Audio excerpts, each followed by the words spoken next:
My name is Clara. I'm 48 years old, and until last summer I believed my life was steady, if not remarkable.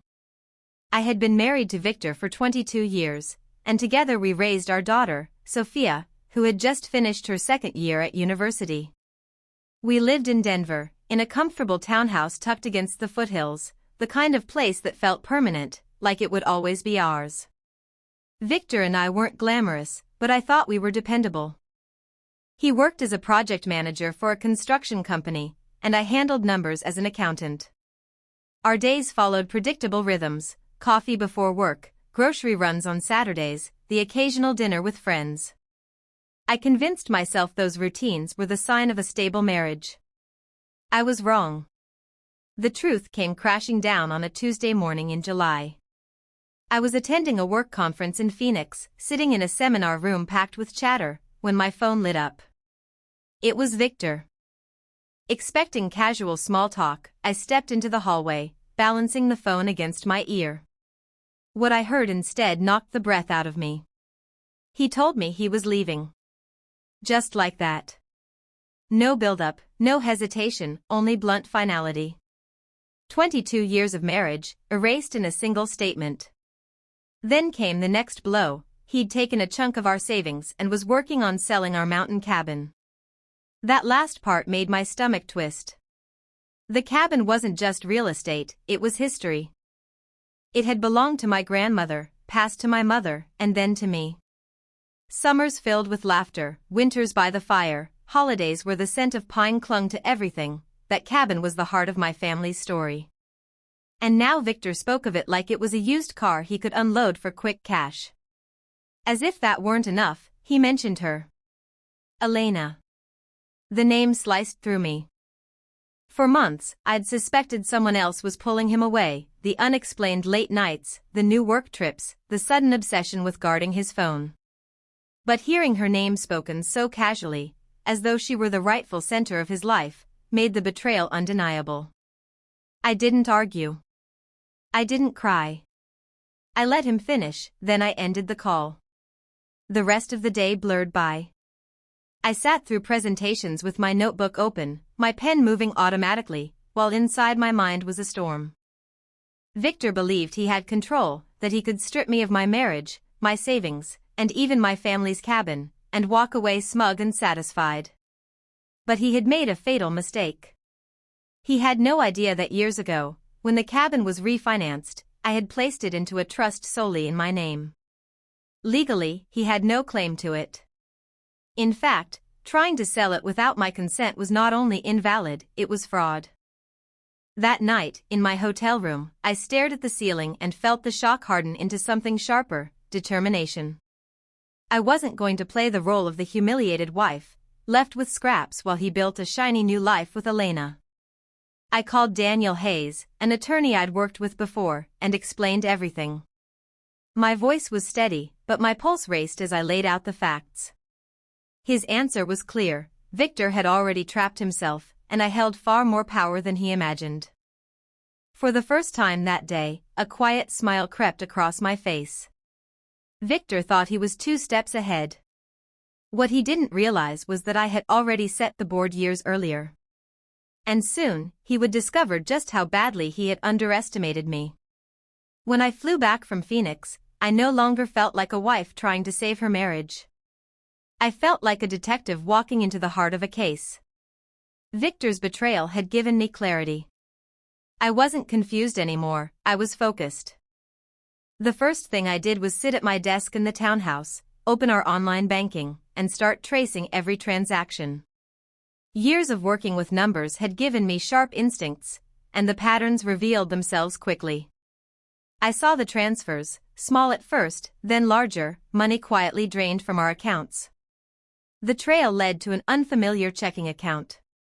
It was obvious Victor had been stashing money to finance his new life with Elena. I printed statements, highlighted dates, and stacked them neatly in a folder. Every number told a story, and together they painted the picture of a man who thought he could dismantle our family finances under my nose. That night, I went to the cabin alone. It sat at the edge of the mountains, surrounded by tall pines that whispered in the breeze. My grandmother had built it with her own hands, plank by plank. Walking inside, I felt both comforted and enraged. This was the place Victor had tried to put on the market as though it were a disposable asset. But he didn't know the truth. The cabin had been locked into a trust 5 years earlier. The deed was mine alone, and every legal safeguard was already in place. Any attempt to sell it without me wasn't just careless, it was criminal. I pulled out the old file box from the closet and ran my fingers across the documents, the deed, the trust papers, the notarized signatures. I'd insisted on the transfer back then because Victor's spending habits were growing reckless, and I'd wanted to ensure my family's legacy couldn't be touched. It turned out to be the smartest decision I ever made.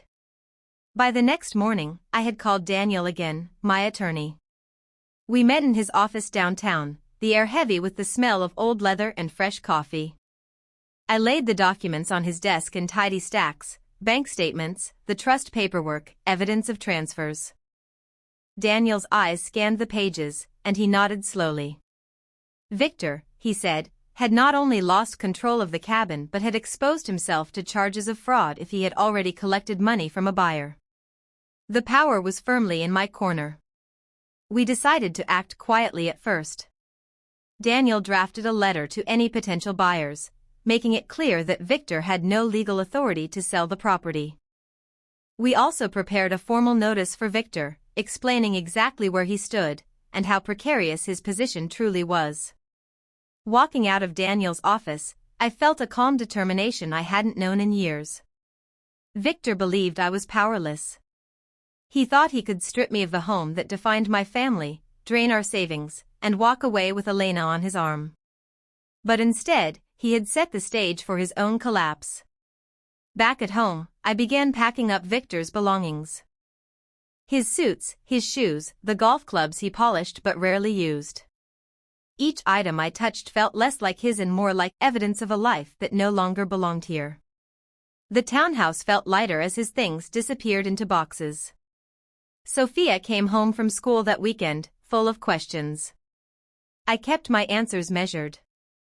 She didn't need to hear every sordid detail yet, but she deserved to know the truth. Her father had chosen another life. What I didn't tell her, but what I silently promised myself, was that she would never lose the cabin, the one place where she had always felt safe. Victor still hadn't confronted me. His silence was telling. It meant he believed I was already defeated. But I knew the storm was coming. He would walk into our home with anger, with accusations, with that same arrogance he had carried for years. And when he did, I would be ready. The storm I expected finally arrived on a Thursday evening. I was in the townhouse kitchen, sorting through a folder of bank statements, when I heard the sharp slam of the front door. Heavy footsteps followed, each one quicker and louder than the last, until Victor stood in the doorway, his face red and his chest heaving. In his hand, he held a crumpled envelope. I didn't need to open it to know what it was. Our attorney's notice had reached him. He didn't speak at first, but his eyes darted from me to the papers on the table and back again, as if he were trying to calculate just how much I knew. His silence was worse than shouting. It was the silence of a man whose carefully constructed world was cracking beneath his feet. I didn't flinch. I sat there, calm, with my notes neatly stacked, while he seethed. For years, I had let him take up space with his temper, but not anymore. The power balance had shifted, and I could feel it in the air between us. Finally, he broke.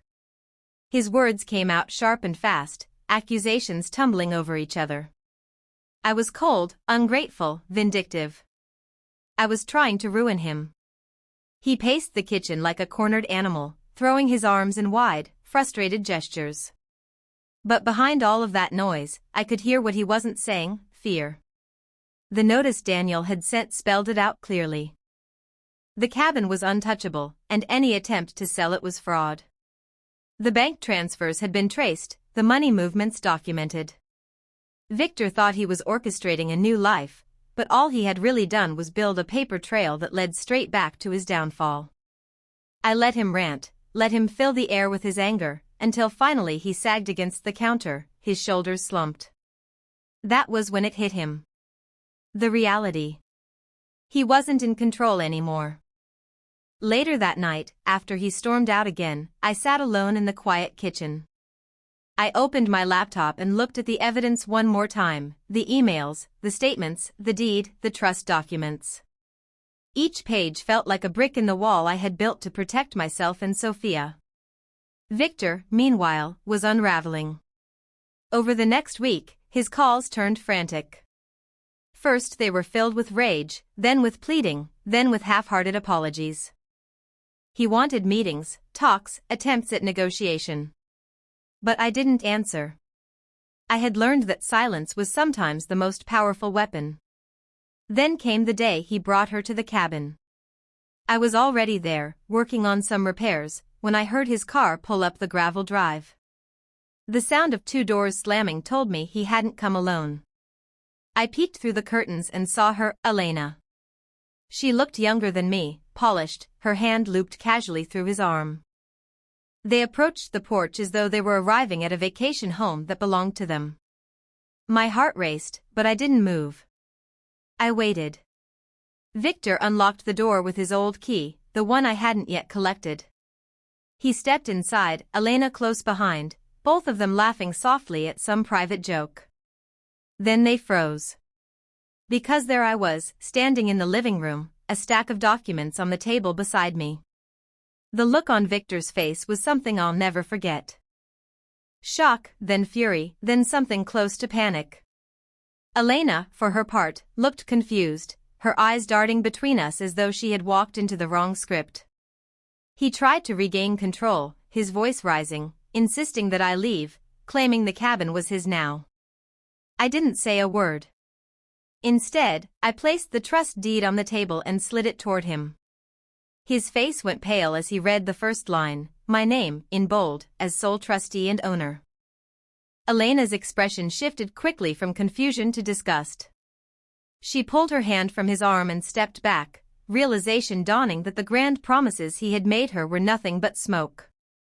Without a word, she turned and walked out the door, her heels clicking on the wooden porch. Victor was left standing there, holding a document that spelled the end of his fantasy. He tried to tear it up in a fit of rage, but it didn't matter. I had dozens of certified copies locked away with Daniel, with the bank, and in a safety deposit box. That paper was just one of many. He shouted until his voice cracked, but the cabin walls absorbed it all. I simply stood there, arms crossed, calm as stone, until finally he realized the truth, he had lost. That night, after he finally drove away, the cabin was quiet again. I sat by the fireplace, the trust deed still on the table, and for the first time since Phoenix, I felt something like peace. Victor had tried to strip me of everything, my marriage, my savings, my home. But instead, he had revealed exactly how strong I could be when pushed to the edge. And this was only the beginning. In the days that followed that showdown at the cabin, I didn't have to chase victory, it unfolded in front of me, piece by piece. Victor's carefully crafted new life began to collapse under the weight of its own lies, and all I had to do was watch. The first sign came quickly. Elena stopped answering his calls. I knew because he tried reaching her from our landline one night when he thought I was out. His pleading voice carried down the hall, muffled through the walls, begging her to call him back. There was no response. By the end of the week, she was gone from his life entirely. The woman he thought would walk into a future of money and freedom had discovered that all he had were empty promises. Then came the financial reckoning. The bank accounts he had so carelessly drained were frozen, the transfers documented and under review. His access to what he thought was our money had been cut off. What remained were his personal accounts, modest and quickly dwindling under the weight of hotel bills, car payments, and the lifestyle he had promised Elena but couldn't maintain on his own. Meanwhile, I felt lighter. For the first time in years, the townhouse no longer felt like a cage. I cleared his belongings out of the closets, boxed up his keepsakes, and stacked them neatly in the garage. I didn't throw them away, I wanted him to see how little space his presence took up once removed from my life. Sophia returned home one weekend, her arms full of laundry and her heart full of questions. I sat her down at the kitchen table and told her the truth, not every sordid detail, but enough for her to understand.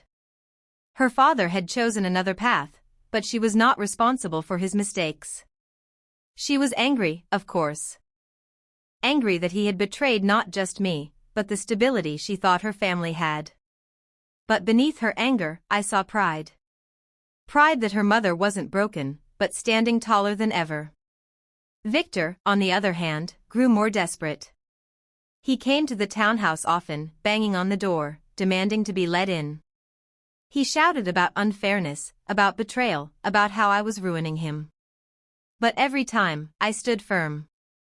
The law was on my side, and I no longer had any interest in shielding him from consequences. His work life started to unravel too. Rumors of his affair and financial troubles spread quickly in his company. Clients who once trusted him backed away, uneasy about being tied to someone under scrutiny. The man who once prided himself on being respected was suddenly the subject of whispers and side glances. His polished reputation, the one he had built for decades, shattered in a matter of weeks. One evening, his sister called me. She had suspected for months that Victor was hiding something, but when she confronted him, he brushed her off with lies. Now that the truth was out, she admitted she had lost faith in him. She offered her support to me instead, telling me she admired the way I had handled everything with such composure. Hearing those words felt like validation for every quiet choice I had made, every document copied, every piece of evidence saved, every moment I had chosen stillness over rage. Victor hated that most of all. He couldn't stand the silence, the composure, the way I refused to be rattled. In his world, anger had always been a weapon. In mine, calm had become my shield. Weeks stretched into months, and his life unraveled further. He moved from one temporary rental to another, his finances stretched thin. He sold off his car, then his golf clubs, then anything of value he still held in his name. Elena was gone, his friends avoided his calls, and even his family stopped defending him. And through it all, I remained steady. The cabin stood safe under my trust, untouched by his grasping hands. The townhouse became my own space again, filled with laughter when Sophia came home and quiet peace when I was alone. For the first time in years, I felt a sense of control I hadn't realized I was missing. Victor had thought that by leaving me, he was stepping into a brighter future. Instead, he walked straight into the wreckage he had created for himself. And the most powerful part was this: I didn't have to destroy him. He did it all himself. I had only held up the mirror. The day of the final hearing arrived on a gray morning in November. The courthouse stood cold and imposing, but I walked through its doors with a calm steadiness that felt like armor. I wasn't nervous anymore. I had been preparing for this moment since the day Victor called me in Phoenix. Victor arrived late, his suit wrinkled, his tie crooked. The man who once prided himself on appearances now looked like a shadow of himself. He avoided my eyes, shifting uncomfortably in the wooden chair as his lawyer whispered frantically to him. But no amount of whispered advice could change the reality. The facts were all on my side. The judge reviewed the trust documents, the bank statements, the evidence Daniel and I had assembled so meticulously. Every piece confirmed what I already knew: Victor's attempt to seize and sell the cabin was fraudulent. His withdrawals from our accounts were documented and traceable. And his infidelity, though not the core of the case, colored the entire picture of who he had become. When the decision was read, it felt like a weight lifting from my chest. The townhouse remained mine, the cabin untouchable, and the bulk of what we had built together was secured under my name. Victor was left with the remnants, what little he had not already squandered. He didn't look at me when it was over. He simply gathered his papers with trembling hands and left the courtroom without a word. Watching him disappear through the double doors, I felt no triumph, only release. He was no longer my burden. In the weeks that followed, I began to rebuild, not just my finances or my home, but myself. I took the cabin and transformed it into a place of renewal. I replaced old curtains, repainted the walls, and filled the rooms with the scents of cedar and fresh linen. What had once been a battleground for Victor's schemes became my sanctuary again. I also started something new. Using the financial skills I had honed for years, I launched a small consultancy aimed at helping women in transition, divorces, career changes, new beginnings. Clients came quickly, often through word of mouth, women who wanted guidance from someone who understood what it meant to lose and to rebuild. Every meeting reminded me that my story wasn't just about betrayal. It was also about resilience. Sophia supported me every step of the way. She was hurt by her father's choices, but she never wavered in her pride for me. She once told me I had taught her more about strength than any lecture hall ever could. Those words became my quiet anthem on the hard days. Months later, I stood on the cabin porch, watching the sun set behind the mountains, the sky streaked with orange and violet. For years, I had feared losing this place, losing myself, losing everything. But standing there with the deed safely locked away and the silence of the forest around me, I realized I hadn't lost it all. Victor's betrayal had not been the end of my story. It had been the beginning of my freedom. The night he thought he shattered me, I had already begun to rise. And in the end, while he was left wandering through the ruins of his own choices, I stepped fully into a life that was mine, secure, steady, and stronger than ever. For the first time in decades, I felt whole. Not as Victor's wife, not as a woman defined by betrayal, but as Clara. And that was enough.